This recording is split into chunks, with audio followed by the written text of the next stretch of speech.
भी उम्मीद करता हूँ आप खैरियत से होंगे। अस्सलाम वालेकुम भाई। वालेकुम सलाम। क्या हाल है? ठीक हो? आपका नाम क्या है? हुमायूं। हुमायूं भी कहाँ से है आप? हम कराची से आए, सुलंगी स्टॉप, मेमन गोट, मलिर। तो कितने जानवर हो गए टोटल? हमारे हुए तकरीबन 35 जानवर। 35 जानवर माशाल्लाह जी इनके हो गए हैं। और टेडी लिए ना? टेडी लिए हैं, कुछ राजनपुरी अपलक्स लिए हैं, सारी वैरायटियाँ लिए हैं। और माशाल्लाह बस भी आ गए, अभी लोडिंग भी करेंगे और जानवर आपको इनके दिखाते हैं। ये भी आ रहे हैं टेडी माशाल्लाह गोट्स है और जबरदस्त। और बैक कैमरे से आपको दिखाते हैं। इसके पैसे अलग से होंगे ये वीडियो के? वीडियो का मैं पैसे दूंगा, जो यूट्यूब से मिलेंगे ना मैं आपको दूंगा यार। भी आप भी आ जाओ ना वीडियो में। और माशाल्लाह जी बैक कैमरे से इनके जानवर दिखाते हैं बेहतरीन। और माल बिकेगा मैं आ जाऊंगा तो ठीक है, अब इनका और माल बिकेगा इंशाल्लाह। आपका नाम?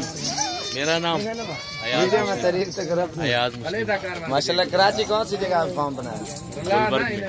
गुलबर्ग में माशाल्लाह जी बनाया। 30 तारीख 2019 और ये आज 8वां महीना जी। और बाइक कैमरा दिखाते हैं कितना शोर शोर इधर मचा हुआ है। अभी बस पे लोडिंग भी करते हैं, ठीक है।